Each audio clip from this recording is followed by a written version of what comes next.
Sa 8 taong gulang, nagsimulang mangisda si Melvin Laurio, batang may pangarap na dakila. Bit-bit ang lambat, lakas at tiwala. Sa bawat huli, may kwento ng pag-asa. Hindi madali, pero di siya sumuko. Araw at gabi, sa bangkat sa puso. Ngayon ay kilala, negosyo'y abot tanaw. Melvin Fish tayo, saan ka pa? Wow! Pa-fish tayo, fish tayo.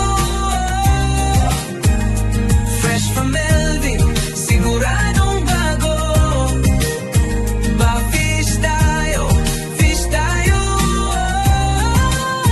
Batang mangingisda, ngayon ay panalo. Sa bawat huli, puso ang dala. Kaya fish tayo, kay Melvin, tara na.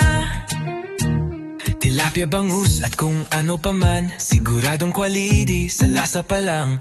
Hindi lang negosyo, ito ay misyon. Bigay presyo, bigay sarap, walang kondisyon. 8 taon pa lang, pinatunayan niya. Kahit bata ka pa, kaya mong magtagumpay ha. Ngayon may brand na, pangalan ay Bit-Bit. Melvin Fish tayo, legit na legit. Pa-fish tayo, fish tayo. Fresh from Melvin, siguradong bago. Pa-fish tayo, fish tayo. Batang mangingisda, ngayon ay panalo. Sa bawat huli, puso ang dala. Kaya fish tayo, kay Melvin, tara na.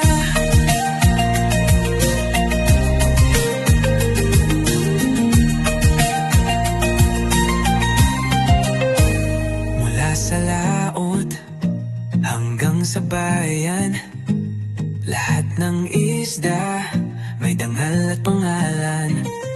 Si Melvin, ang batang may sipag at puso. Sa bawat fish tayo, may buhay at kwento. Pa-fish tayo, fish tayo. Fresh from Melvin, siguradong bago. Pa-fish tayo, fish tayo. Batang mangisda, ngayon ay panalo. Sa bawat huli, puso ang dala. Kaya fish tayo, kay Melvin, tara na. Pa-fish tayo, kay Melvin Laurio mo. Batang mangingisda, saludo kami sa'yo.